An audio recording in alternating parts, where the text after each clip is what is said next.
وللمتابعة ينضم إلينا عبر الهاتف مباشرة السيد رامي عبد الرحمن مدير المرصد السوري لحقوق الإنسان من لندن. السيد عبد الرحمن، نرحب بك. إذن هناك بداية تضارب في الأخبار الواردة حول ما يجري في قاعدة الثعلب العسكرية، ما هي المعلومات المتوفرة لديك؟ نعم، الخبرين جزء منهم صحيح. هناك سيطرة على جزء من المطار والاشتباكات في محيط المطار، وجزء منه هناك اشتباكات مثل ما ذكرنا عنيفة. هناك قصف مكثف على داخل المطار.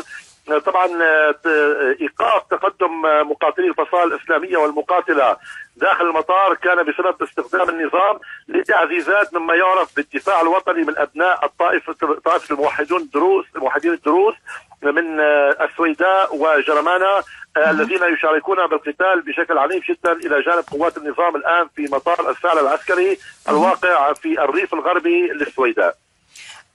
سمعنا قبل قليل بأن هذه القوات قد أرسلت طمأنات لأهالي منطقة السويداء بأنهم لن يكونوا عرضة لهذه القوات. رغم ذلك تشارك قوات الموحدون كما ذكرت في هذه المعارك، لكن مبدئيا ما الذي تعنيه سيطرة هذه القوات على القاعدة؟ لا أقول عندما تنتهي السيطرة نقول ماذا تعنيه. إذا انتهت السيطرة نقول أن هناك أكبر مطار عسكري في جنوب سوريا انهزم النظام به. حتى اللحظة الاشتباكات مستمرة، حتى اللحظة السيطرة على جزء من المطار وعلى محيطه، ولكن في حال انهزم النظام في مطار السويداء أعتقد أنه سينهزم تدريجيا في المحافظة التي كانت تعتبر أهم معاقل النظام في سوريا، أو على الأقل كانت تشهد هدوء كامل باستثناء بعض المظاهرات وبعض الاشتباكات التي كان يشهدها ريفها الشمالي الشرقي مع تنظيم الدولة الإسلامية. وسابقا قبل نحو عام أو أكثر كان هناك مقاتلون من السويداء ومن درعا شاركوا بعملية عسكرية بريف السويداء. إلى أي مدى هناك ارتباط فيما يجري في السويداء اليوم وبين مقتل حوالي 20 إلى 30 شخص، الأرقام أيضا متفاوتة في إدلب من الطائفة الدرزية؟ هل هناك ترابط في هذين الأمرين؟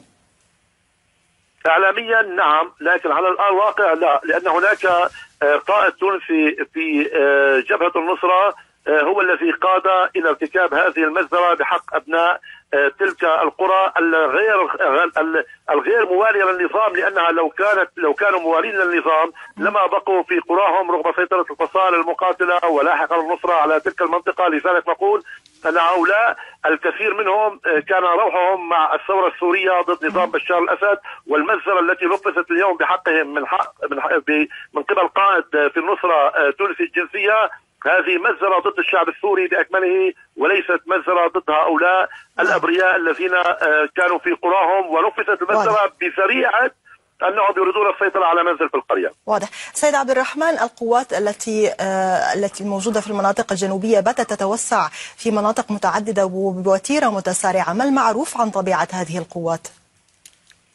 هذه القوات تضم فصائل مقاتلة أو ما يعرف بالجيش الحر، وفصائل إسلامية كأحرار الشام وعدة فصائل إسلامية، سود السنة، جيش السنة وفصائل أخرى، وأيضا جبهة النصرة لها تواجد كبير أيضا في الجنوب السوري. ولكن على ما يبدو أن العمليات تشارك فيها الفصائل المقاتلة الغير ليست ذات طابع إسلامي بشكل كبير جدا الآن في الجنوب السوري. وعلى ما يبدو بأن الدعم العربي أصبح واضحا لتلك الفصائل لأنها تتقدم بشكل كبير جدا وسط تهاوي النظام السوري في تلك المنطقة. شكرا جزيلا لك على كل هذه المعلومات السيد رامي عبد الرحمن مدير المرصد السوري لحقوق الإنسان.